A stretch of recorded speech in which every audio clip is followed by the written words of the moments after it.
여러분, 안녕하십니까? 오늘 이 영상을 클릭하신 여러분께 먼저 한 가지 여쭤보고 싶습니다. 지금 이 순간 여러분의 마음속에는 어떤 질문이 살고 있습니까? 살아온 날들을 돌아보면서 문득 이런 생각을 해보신 적이 있지 않으십니까? 나는 지금껏 무엇을 위해 살았는가? 앞으로 남은 시간은 어떻게 살아야 하는가? 그리고 사람은 도대체 무엇으로 사는 것인가? 이 질문은 쉽지 않습니다. 아니, 어쩌면 평생을 살아도 끝내 답을 찾기 어려운 질문일 수도 있죠. 그런데 말입니다. 지금으로부터 약 140여 년 전 러시아의 대문호 레프 톨스토이가 이 질문에 아주 조용하고도 깊은 목소리로 답을 건네준 적이 있습니다. 톨스토이라고 하면 전쟁과 평화, 안나 카레니나 같은 방대한 대작을 먼저 떠올리시겠지만 오늘 제가 소개해드릴 작품은 아주 짧고 소박한 단편 소설입니다. 1885년에 발표된 사람은 무엇으로 사는가? 러시아의 혹독한 겨울을 배경으로 한 이 이야기는 한 가난한 구두수선공과 그의 집에 머물게 된 수수께끼의 청년이 함께 만들어가는 조용하지만 울림 깊은 이야기입니다. 오늘 이 이야기를 천천히, 아주 천천히 함께 걸어가 보겠습니다. 서두르지 않겠습니다.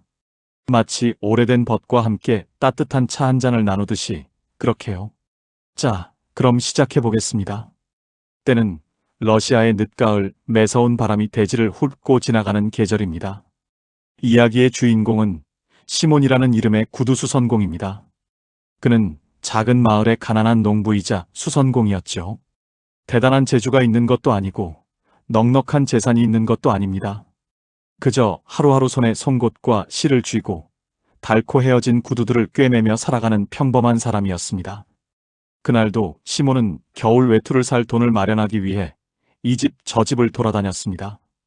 여러 마을 사람들에게 밀린 수선비를 받으러 다녔는데 이 사람도 다음에 저 사람도 나중에 라며 차일피일 미루는 것이었습니다. 결국 빈손으로 집을 나선 시몬은 그나마 생긴 돈 몇 푼으로 선술집에 들러 술 한 잔을 걸치고 맙니다. 우리네 인생도 그렇지 않습니까? 마음이 허할 때, 현실이 무겁게 짓누를 때 사람은 종종 작은 위로를 엉뚱한 곳에서 찾으려 하지요. 술 기운을 품고 비틀비틀 걸어 집으로 향하던 시몬의 눈에 문득 이상한 것이 들어왔습니다. 마을 어귀의 낡은 예배당 벽 곁에 무언가가 웅크리고 있는 것이었습니다. 처음엔 그냥 지나치려 했습니다. 내 코가 석자인데 남의 일에 신경을 쓸 여유가 어디 있느냐는 생각이 먼저 들었겠지요. 그런데 발걸음이 멈춰졌습니다. 가까이 다가가 보니 그것은 사람이었습니다. 젊은 청년이었는데 믿기 어려운 광경이 눈앞에 펼쳐졌습니다. 그 청년은 이살을 애는 듯한 러시아의 늦가을 추위 속에서 아무것도 걸치지 않은 채 벌거벗은 몸으로 벽에 기대어 앉아 있는 것이었습니다. 발에는 신발 한 짝도 없었습니다. 눈은 반쯤 감겨 있었고 입술은 파랗게 질려 있었습니다. 이 사람은 대체 누구인가? 어디서 온 사람인가? 시몬의 마음속에 두 가지 감정이 동시에 일렁였습니다. 하나는 측은함이었고 또 하나는 두려움이었죠. 혹시 범죄자가 아닐까? 살인을 하고 달아난 흉악범이면 어쩌지? 이런 사람을 건드렸다가 내가 무슨 봉변을 당하는 건 아닐까? 이 두 감정 사이에서 시몬은 머뭇거렸습니다. 한 발짝 다가갔다가 또 물러서기를 반복했습니다. 여러분, 이 장면을 그냥 흘려듣지 마시기를 바랍니다. 시몬의 망설임은 사실 우리 모두의 망설임이기도 하지 않습니까? 낯선 이의 고통 앞에서 우리는 얼마나 자주 이렇게 머뭇거려 왔습니까? 내가 왜, 내 일도 아닌데, 혹시 이상한 사람이면 이런 생각들이 발을 붙잡았던 경험, 살면서 한 번쯤은 있으시지 않습니까? 그런데 시몬은 결국 발걸음을 돌리지 않았습니다. 그는 자신이 입고 있던 낡은 외투를 벗어 청년의 어깨에 덮어주었습니다. 그리고 신고 있던 여분의 낡은 신발을 벗겨 청년의 발에 신겨주었죠. 그런 다음 부축하듯 청년을 일으켜 세우며 말했습니다. 이봐요. 자, 우리 집으로 가요. 일단 따뜻하게 쉬면서 몸을 녹여야지. 청년은 말이 없었습니다. 그저 조용히 시몬을 따라 걸었습니다. 그런데 한 가지 이상한 점이 있었습니다. 그 청년의 얼굴에는 이 극한의 상황에서 구조를 받았음에도 불구하고 두려움이나 감사함이 아닌 어딘가 모를 고요하고 깊은 표정이 서려 있었습니다. 마치 모든 것을 알고 있는 듯한, 그러나 모든 것을 잃어버린 듯한 그런 눈빛이었습니다. 시몬이 청년을 데리고 집으로 돌아오자 그의 아내 마트료나가 마중을 나왔습니다. 마트료나는 현실적이고 강단 있는 여인이었습니다. 가난한 살림을 꾸려가면서도 집안을 단단하게 지켜온 사람이었죠. 그러나 오늘만큼은 그 단단함이 성이 잔뜩 난 얼굴로 표출되었습니다. 남편이 술을 마시고 돌아온 것도 모자라 어디서 웬 낯선 거지 같은 청년까지 데리고 온 것이 아닙니까?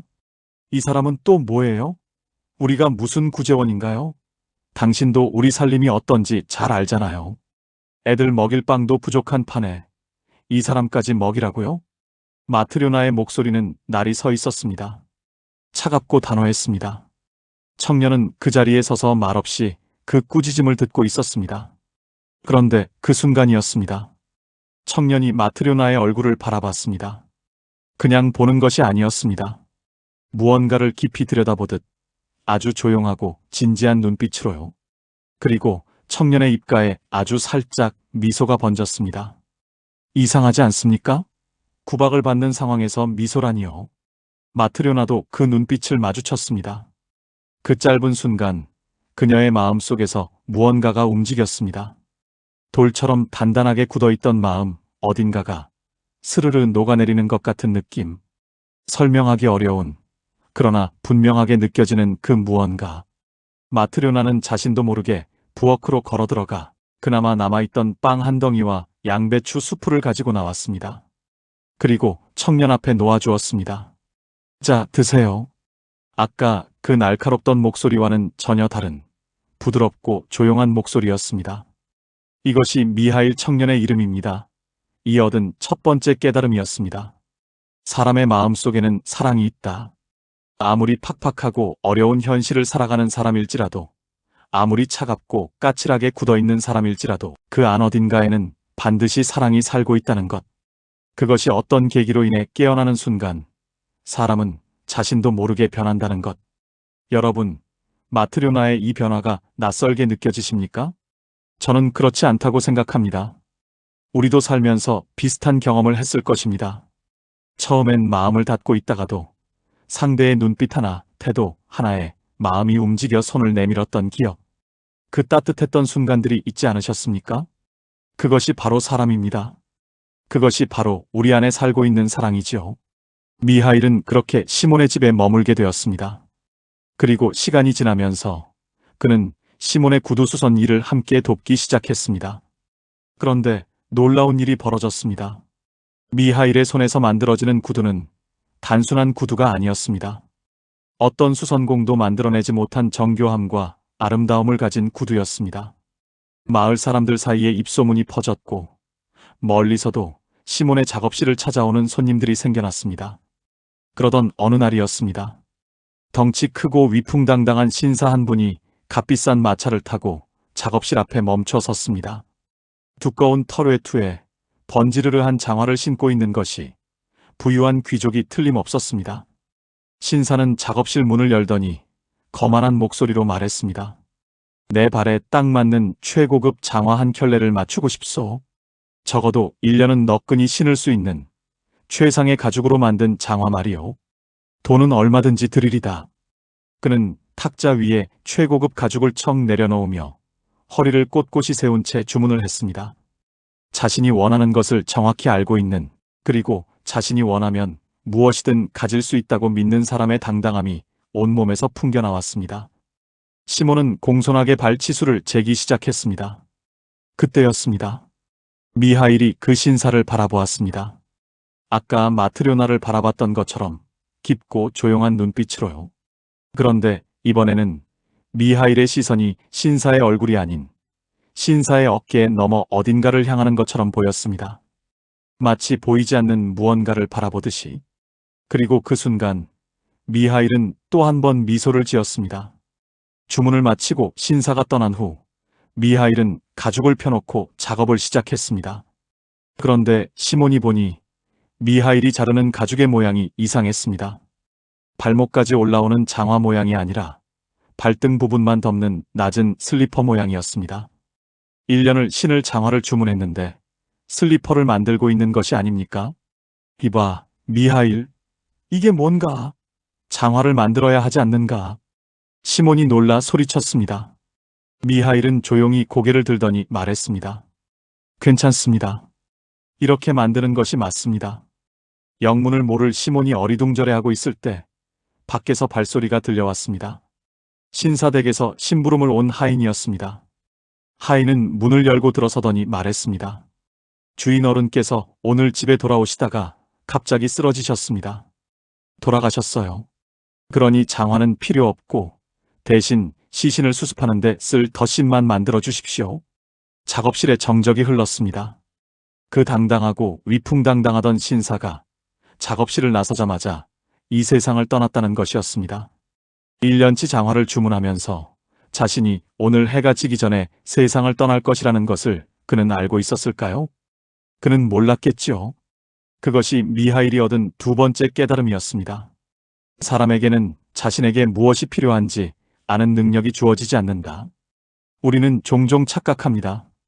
내가 앞날을 통제할 수 있다고, 내가 계획하고 준비한 대로 삶이 펼쳐질 것이라고요. 그러나 그 신사가 보여주듯 우리는 사실 내일을 모릅니다. 1시간 후를 모릅니다. 그러니 인간의 삶이란 얼마나 겸손해야 하는 것인지요. 여러분, 이 나이가 되어 뒤돌아보면 우리가 그토록 애타게 원했던 것들 중 정말 필요했던 것이 얼마나 되었습니까?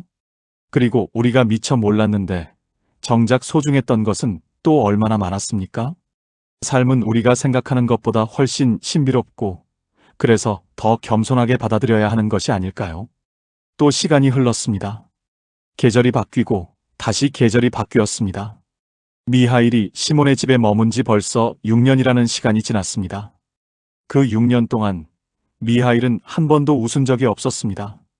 마트료나의 마음이 변하는 것을 보았을 때, 그리고 신사의 죽음을 예감했을 때 2번 미소를 지었을 뿐이었습니다. 그 외에는 늘 말수가 적고 어딘가를 그리워하는 듯한 고요하고 깊은 얼굴을 하고 있었습니다. 그러던 어느 날 저녁이었습니다. 작업실 문이 열리고 한 여인이 들어왔습니다. 옷차림은 소박했지만 두 눈은 맑고 단단한 의지로 빛나고 있었습니다. 그리고 그 여인 곁에는 2명의 꼬마 여자아이가 있었습니다. 쌍둥이처럼 나란한 모습이었지만 자세히 보니 한 아이가 다리를 조금 절고 있었습니다.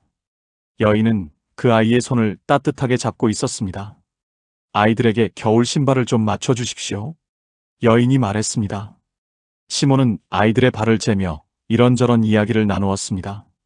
그러는 사이 그는 여인에 대해 알게 되었습니다.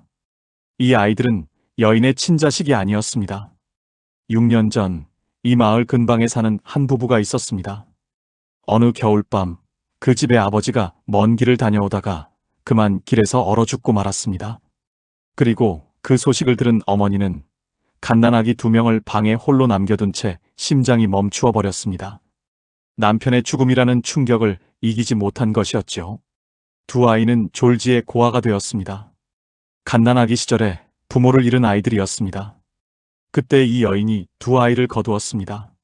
친자식도 아닌 남의 아이를, 그것도 한 명도 아닌 2명을 6년 동안 친자식처럼 키워온 것이었습니다. 아이들 중 한 명이 태어날 때 상처를 입어 다리를 절게 되었는데 그 아이를 더욱 각별히 돌보았다고 했습니다. 시몬은 감탄하며 물었습니다. 친자식도 아닌데 어떻게 그렇게 정성껏 키우실 수 있었습니까? 여인은 잠시 생각하더니 조용히 말했습니다. 처음에는 저도 막막했습니다. 내 살림도 넉넉지 않은데 어떻게 남의 아이를 둘씩이나 키우냐고 주변에서 다들 말렸죠. 그런데 이상하게도 아이들을 안고 있으면 아이들이 저를 보며 웃으면 그 눈빛이 제 가슴 안에 있는 무언가를 깨우는 것 같았습니다. 그냥 놓을 수가 없었어요. 아이들이 저를 살게 했습니다. 그 말을 듣는 순간이었습니다. 미하일이 자리에서 일어났습니다. 그리고 처음으로 입가가 아닌 온 얼굴 가득 눈물이 어린 채로 환하게 웃었습니다. 그 순간 작업실 안에 눈이 멀 것 같은 빛이 번졌습니다.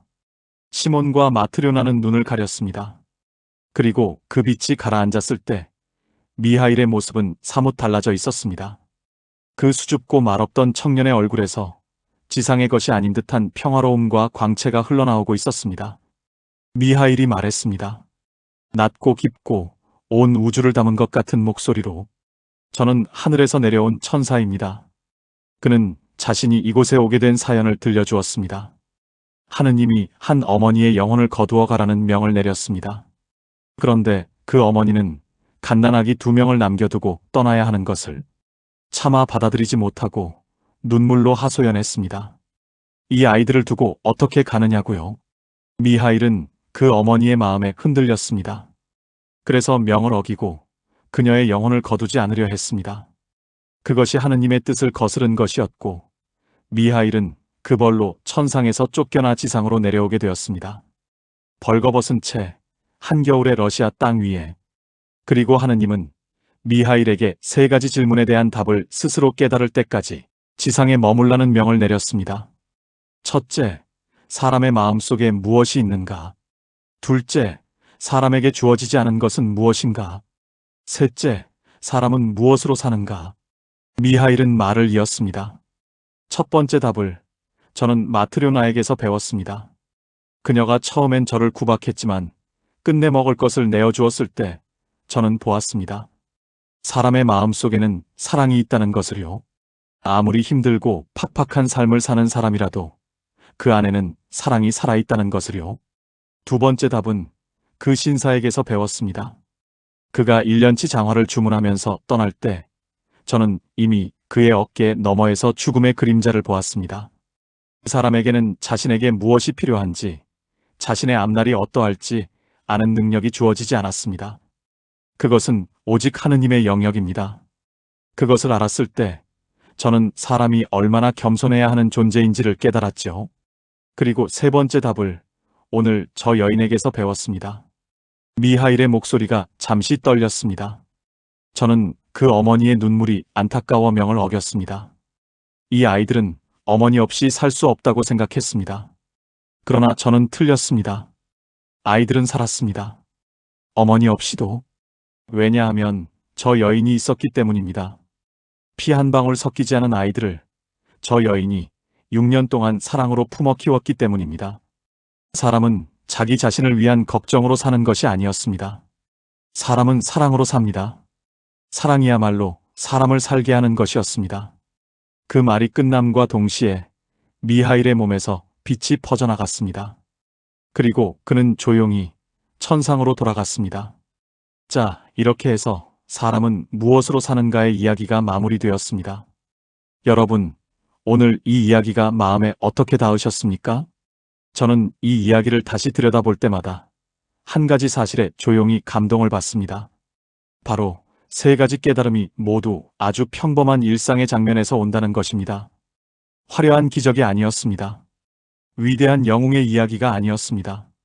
추운 날 마음을 바꾼 가난한 아낙네, 마차를 타고 왔다가 호련히 세상을 떠난 부유한 신사, 그리고 남의 아이를 6년 동안 가슴으로 키운 이름 없는 여인. 이 3사람의 이야기 속에 톨스토이는 인간 삶의 본질을 담아두었습니다. 여러분, 우리의 60년, 70년 인생을 한번 돌아보시겠습니까? 우리가 그토록 원했던 것들이 있었죠. 더 큰 집, 더 높은 자리, 더 많은 재산, 더 긴 건강. 그것들이 나쁜 것은 아닙니다. 하지만 지금 이 나이의 뒤를 돌아보면 진정으로 우리의 마음을 채워주었던 것들은 무엇이었습니까? 아이가 처음 엄마 아빠하고 불렀을 때, 오랜 친구가 어려운 시절 아무 말 없이 옆에 있어 주었을 때, 이웃 어르신에게 드린 따뜻한 국 한 그릇에 그분이 환하게 웃으셨을 때, 내가 필요 없다고 생각했는데 누군가에게 내가 꼭 필요한 사람이었다는 것을 알았을 때, 그것들이 아닌가요? 그것이 사랑이고 그 사랑이 우리를 살게 했습니다. 톨스토이는 이 소설을 쓸 당시 이미 인생의 후반부를 지나고 있었습니다. 그는 부와 명예를 다 가진 사람이었지만 그 끝에서 결국 이런 말을 남겼습니다. 사람은 사랑으로 산다고. 그 말은 어쩌면 수십 년의 삶을 살아오신 여러분에게 가장 잘 닿는 말이 아닐까요? 이제 우리에게 남은 시간, 그 시간을 사랑으로 채울 수 있다면 어떻겠습니까? 거창할 필요 없습니다. 전화 한 통, 손을 잡아주는 것 하나, 오랫동안 하지 못했던 말 한마디. 고마워. 미안해. 사랑해. 그것으로 충분합니다. 미하일이 지상에서 배운 것처럼 사람의 마음 속에는 사랑이 있습니다. 그 사랑은 지금 이 순간에도 여러분의 마음속 어딘가에 살아 숨쉬고 있습니다. 그것을 꺼내 쓰십시오. 아직 늦지 않았습니다. 아니, 지금이 가장 좋은 때입니다. 인생이란 서두를수록 놓치는 것들이 많지요. 이 나이가 되어 비로소 천천히 주변을 둘러볼 수 있게 된 것, 그것 자체가 선물 아니겠습니까? 오늘 톨스토이의 이야기가 여러분의 마음속에 작은 불씨 하나를 지폈으면 합니다. 사랑의 불씨를요. 오늘도 이렇게 함께 해주셔서 진심으로 감사드립니다. 다음 시간에도 여러분의 삶을 더욱 깊고 풍요롭게 해줄 이야기를 가지고 찾아오겠습니다. 건강하게 그리고 사랑하며 지내십시오.